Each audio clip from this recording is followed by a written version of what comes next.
Baik, selamat pagi, selamat siang, selamat sore, selamat malam dimanapun Anda berada. Perkenalkan, nama saya Brenda Manuel dan pada video kali ini saya akan memberikan tutorial bagaimana Anda bisa membuat sebuah aplikasi mobile tanpa membutuhkan coding apapun. Nah, di sini kita akan menggunakan bantuan dari Glad Apps. Di mana Glad Apps ini adalah sebuah solusi no code yang akan membuat kita mampu untuk membuat sebuah aplikasi mobile secara langsung tanpa perlu menggunakan coding apapun. Nah, kita langsung saja buka saja. Glad Apps-nya tersedia di alamat link berikut www.gladapps.com. Ketika Anda mendapatkan tampilan seperti ini, Anda tinggal klik saja Open Glad. Nanti Anda akan diminta untuk memasukkan akun atau mungkin membuat akun jika Anda masih belum mempunyai akun. Nah, di sini saya sudah selesai menggunakan akun dan juga sudah login. Nanti akan ada tampilan dashboard seperti ini. Nah, pada video kali ini kita akan membuat sebuah aplikasi yang dinamakan dengan Level Up. Jadi apa sih aplikasi Level Up itu? Saya bukakan terlebih dahulu.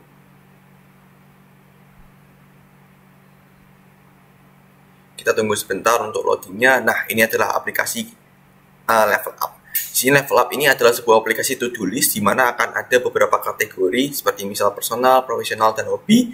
Dan Anda juga bisa menambahkan kategori sendiri, contohnya testing di sini untuk bisa mengkategorikan tugas apa saja yang ada. Kita buka personal, di tiap personal ini nanti akan ada project, dan di tiap project akan ada setiap task, di mana tiap task ini itu akan ada memiliki tanggal dan juga due date-nya masing-masing. Kita buka di sini, ini adalah tas-tas apa saja yang masih tersedia, yang belum kita kerjakan. Kita bisa misal sudah menyelesaikan tas ini, kita centang saja dan sudah akan menghilang. Kemudian ada juga kalender, di mana tiap kalender ini akan memberikan ada tas apa saja di tanggal berapa. Kemudian yang terakhir ada memories. Di sini memories ini berguna untuk kita bisa mengingat kembali hal-hal baik apa saja, hal-hal keren apa saja yang bisa kita lakukan selama masa hidup kita. Jadi ketika suatu saat kita itu sedang down atau sedang sedih dan kita membutuhkan motivasi, maka kita bisa membuka tab memories ini untuk kita bisa mengetahui hal-hal apa saja sih yang kita sudah lakukan untuk kita bisa menyemangati diri kita kembali dan kemudian fokus pekerjaan kita.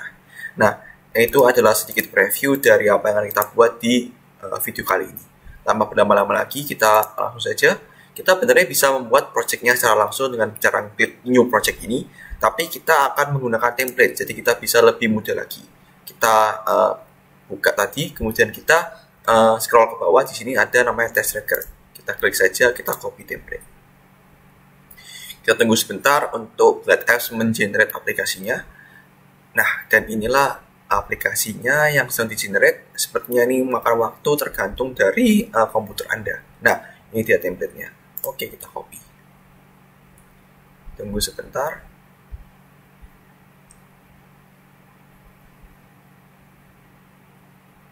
Baik, dan ini adalah template aplikasinya. Di sini sudah ada kategori, ada all project dan juga ada open task. Nah, nanti kita akan menambahkan kalender dan juga memories, beserta kita akan menggunakan data-data yang kita bisa konfigurasi sendiri. Jadi pertama-tama paling mudah adalah kita melakukan setting terhadap splash screen-nya. Apa sih splash screen itu? Splash screen adalah screen pertama yang akan kita temui ketika kita membuka aplikasinya. Kita klik saja settingnya. Pertama-tama di sini ada name dan icon. Kita misal ganti to-do list. Kemudian enternya saya gunakan nama saya, Brenda. Deskripsinya kita biarkan default. Kemudian kita pilih appearance-nya. Saya suka dengan yang dark ini, kita klik saja. Jangan lupa untuk meng-uncheck. Jadi di sini itu kita memastikan kalau aplikasi ini diharuskan berwarna hitam tanpa tergantung dari tim dari masing-masing HP pengguna kita. Kemudian kita juga bisa memilih warna. Saya sebenarnya suka dengan warna oranye tadi, tapi Anda bisa memilih warna apapun yang Anda suka. Dan kemudian untuk font saya suka yang modern, jadi saya klik modern. Kemudian kita juga bisa masuk ke dalam user dan authentication. Ini tuh berguna untuk kita bisa mengharuskan user untuk sign in terlebih dahulu ketika kita menggunakan aplikasi ini.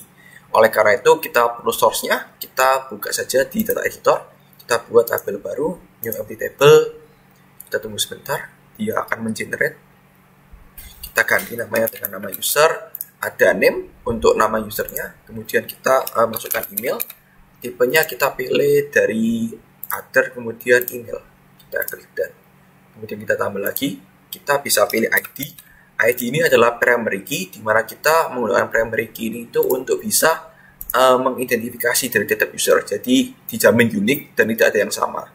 Nah, jadi kita tambahkan misal nama usernya yang pertama.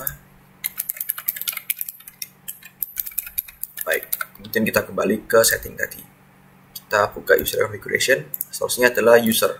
Kita bisa memperbolehkan dengan Google, dan kita jangan lupa gunakan yang hide saja. Karena ketika kita collect user email address ini, ada kemungkinan bisa terjadi penyalahgunaan data. Jadi kita hide saja. Terus kemudian di sini ada send in screen. Kita bisa ganti semisal welcome here. Please send in your email address. Oke, kita bisa ganti warnanya juga, tapi saya lebih suka yang warna putih. Oke. Kemudian itulah untuk splash screen-nya. Jadi tidak perlu yang bawah-bawah ini. Nah, kemudian kita akan lanjut untuk pembuatan dari tab-tabnya. Di sini ada kategori, all project dan open task.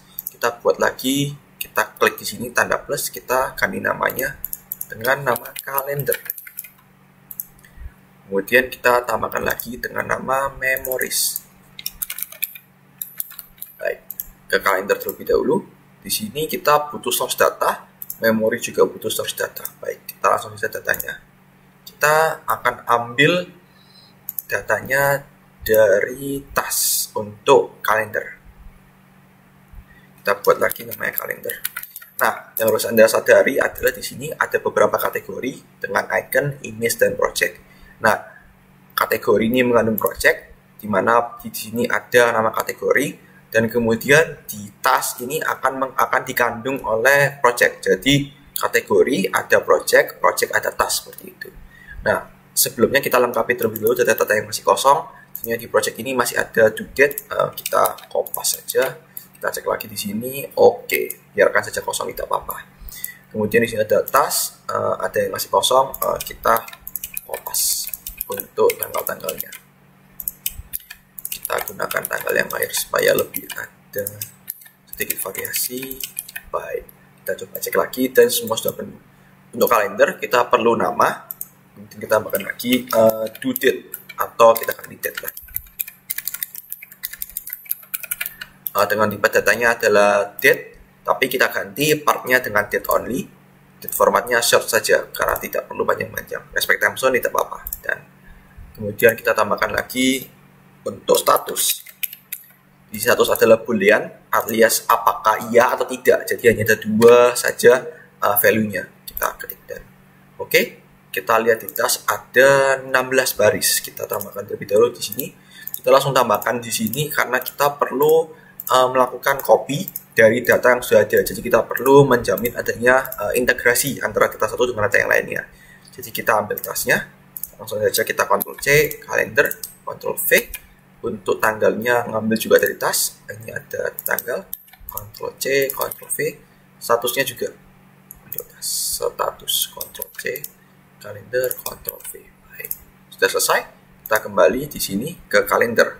Kita ganti dengan kalender. Kita ganti tipenya dengan kalender. Oke, kita sedikit edit. Namanya juga nama, deskripsi tidak ada. Startnya deadline, endnya deadline. Ordernya oldest first, jadi tanggal 14 kemudian tanggal 15. Dan di sini sudah keluar semua untuk tas-tasnya beserta dengan tanggalnya. Untuk actionnya, sebenarnya kita bisa pilih show detail screen, tapi ketika diklik nggak ada isi apa-apa. Jadi menurut saya ya kita ganti saja untuk actionnya. Misal kita pindah ke row, pindah ke tab lain, misal go to tab, kemudian tabnya adalah open task. Jadi ketika diklik dia akan kembali ke open task seperti itu. Baik, untuk default view-nya bisa dipilih, tapi saya suka yang ini. Oke, kemudian untuk general option list, baik sudah. Option tidak perlu, advance juga tidak perlu. Kita masukkan ke kalender lagi. Kita bisa ganti untuk iconnya. Misal kita klik di sini, kita ganti misal kalender. Oke. Kita juga bisa ganti di memories. Kita ganti semisal ini bintang. Di open task kita juga bisa ganti. Saya suka yang simple seperti ini, minimalis. Jadi ini kan dalamnya backgroundnya warna hitam, kita bisa ganti semisal dengan yang tidak hanya outline saja. Misal di bawah sini ada ini dia kategori, kita juga bisa ganti semisal dengan tanda petir. Baik. Kemudian kita masuk ke memories. Di memories kita buat data lagi. Ini di table.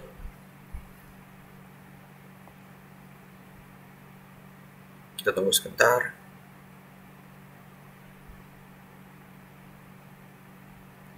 Kita tambahkan memories. Baik, di sini ada nama.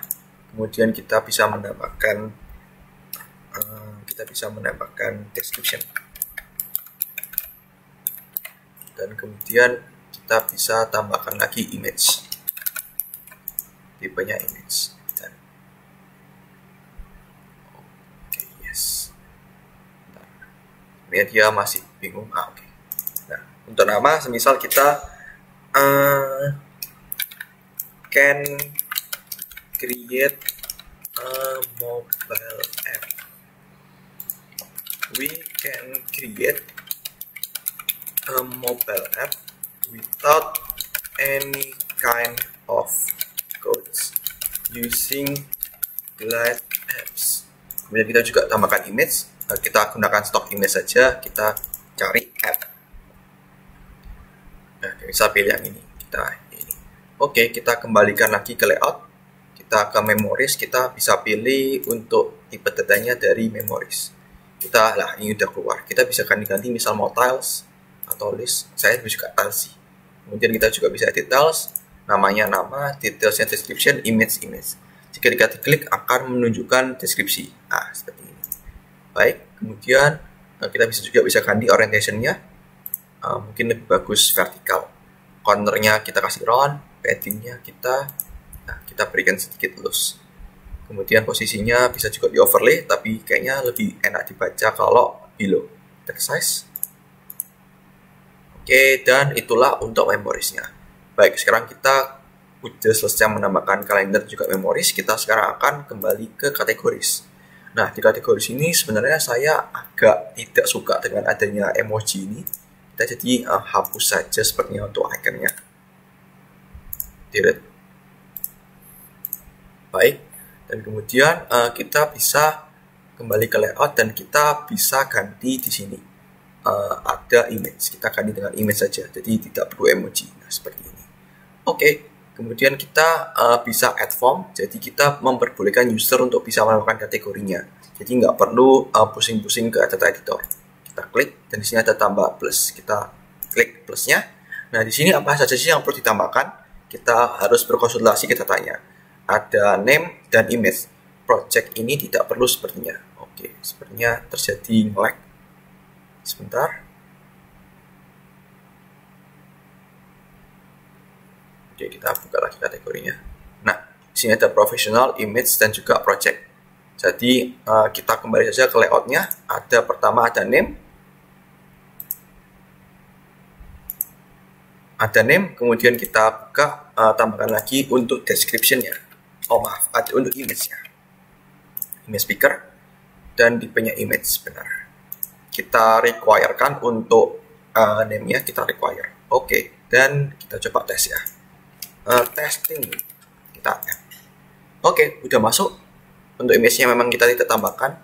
Nah, sebenarnya juga udah masuk di sini.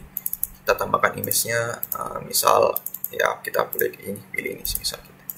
Dan di sini udah tambah. Oke, sekarang kita buka semisal di testing ini kita tambahkan add new project. Semisal namanya project saja. Project testing. Ini adalah tes. Misalnya emoji. Benarnya tidak perlu to date juga kita tidak perlu, tapi kita tambahkan saja untuk testing. Statusnya masih in progress. Kita submit. Oke, kita coba lihat di sini. Oke, udah masuk project testingnya. Apakah udah masuk? Juga udah masuk di sini project testingnya. Tapi image-nya masih belum ada. Kita ambil saja dari sini. Oke, dan kemudian kita coba lihat apakah kita bisa menambahkan task.